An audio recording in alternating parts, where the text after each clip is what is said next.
भारत के असली रत्न रतन टाटा जी अब इस दुनिया में नहीं रहे। कल देर शाम 9 अक्टूबर 2024 उनका मुंबई के एक हॉस्पिटल में निधन हो गया। दोस्तों, आज मैंने ये निर्णय लिया कि मैं रतन टाटा जी के जीवन पर एक छोटा सा प्रकाश डालूं। बहुत ही जिंदा दिल और सादगी भरे इंसान थे, बहुत ही सुलझे हुए इंसान थे। रतन टाटा जी ने अपनी एजुकेशन अमेरिका से पूरी की। वो एक आर्किटेक्ट बनना चाहते थे और आर्किटेक्ट में ही उन्होंने अपनी डिग्री ली। उसके बाद वो हार्वर्ड बिजनेस स्कूल गए और वहां से उन्होंने शिक्षा ली।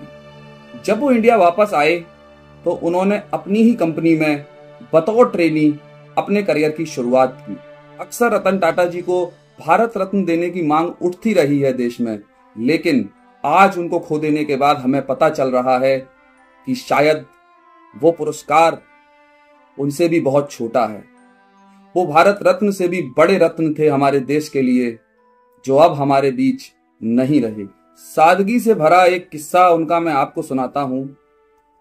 8 फरवरी 2018 को जब प्रिंस चार्ल्स ने बकिंगम पैलेस में रतन टाटा जी को लाइफ टाइम अचीवमेंट अवार्ड देने के लिए बुलाया था, तो उनके 2 डॉग्स थे पेट, जिनका नाम था टेंगो और टीटू। उनमें से एक बहुत गंभीर तरीके से बीमार हो गया था और रतन टाटा जी ने उस लाइफ टाइम अचीवमेंट अवार्ड में जाने के लिए मना कर दिया। उनकी टीम वहां पहुंच चुकी थी। जब उनकी टीम ने प्रिंस चार्ल्स को बताया कि रतन टाटा जी यहां नहीं आ पाएंगे क्योंकि उनके डॉग की तबीयत बहुत ज्यादा खराब है, तब प्रिंस चार्ल्स ने कहा, दैट्स द रतन टाटा। इसीलिए आज टाटा एम्पायर यहां तक है। इसीलिए हमने उनको लाइफ टाइम अचीवमेंट अवार्ड से सम्मानित करने के लिए यहां बुलाया था।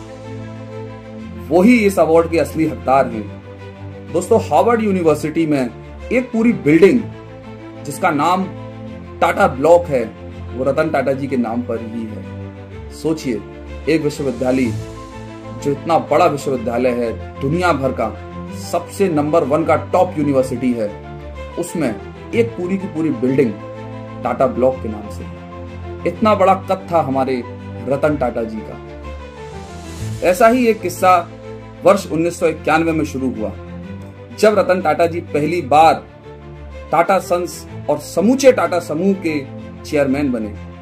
रतन टाटा जी ने इसी वर्ष 1991 में पैसेंजर व्हीकल्स में शुरुआत की। जब उन्होंने अपना पहला पैसेंजर व्हीकल्स लॉन्च किया तो उसके बाद उनको उतनी कामयाबी नहीं मिल पाई। 1999 आते आते कंडीशन यहां तक पहुंच गई कि कंपनी बिकने के कगार पे आ गई। जब वो अपनी कंपनी को बेचने के लिए अमेरिका की एक सुप्रसिद्ध कंपनी हेनरी फोर्ड द्वारा स्थापित फोर्ड मोटर्स में गए, तो उन्होंने वहां पे उनसे मुलाकात की और उनसे कहा कि मैं अपनी कंपनी बेचना चाहता हूं। तब फोर्ड मालिक ने रतन टाटा जी से कहा कि अगर हम आपकी कंपनी खरीदते हैं तो ये आपके लिए एक एहसान की बात होगी। रतन टाटा जी को ये बात बिल्कुल अच्छी नहीं लगी और वो डील कैंसिल करके भारत वापस आ गए। उन्होंने इतनी मेहनत की कि टाटा मोटर्स को एक नए मुकाम पर पहुंचा दिया। वर्ष 2008 की बात है। वक्त बदला, समय बदला, हालात बदले।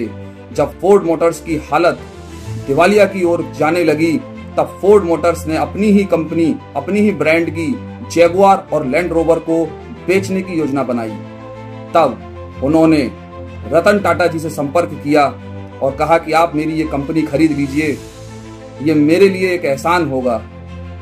तब रतन टाटा जी ने कहा कि बिल्कुल, मैं आपकी ये दोनों कंपनियां खरीदूंगा। और जैगुआर और लैंड रोवर दोनों टाटा जी ने खरीदी और फोर्ड मोटर्स को दिवालिया होने से बचाया। ऐसा बड़ा कद था रतन टाटा जी का। दोस्तों, टाटा जी काफी उम्र दराज भी थे, लेकिन उनका हौसला, उनका जज्बा स्टार्टअप्स में इन्वेस्टमेंट करने के लिए हमेशा से रहता था। उन्होंने इंडिया में स्टार्टअप कल्चर को इतना प्रमोट किया, इतना इन्वेस्टमेंट किया कि आज काफी सारे स्टार्टअप्स टाटा इन्वेस्टमेंट्स और स्पेशली रतन टाटा जी के इन्वेस्टमेंट्स की वजह से इस देश के अंदर फल फूल रही है। आज पूरा देश गम में है।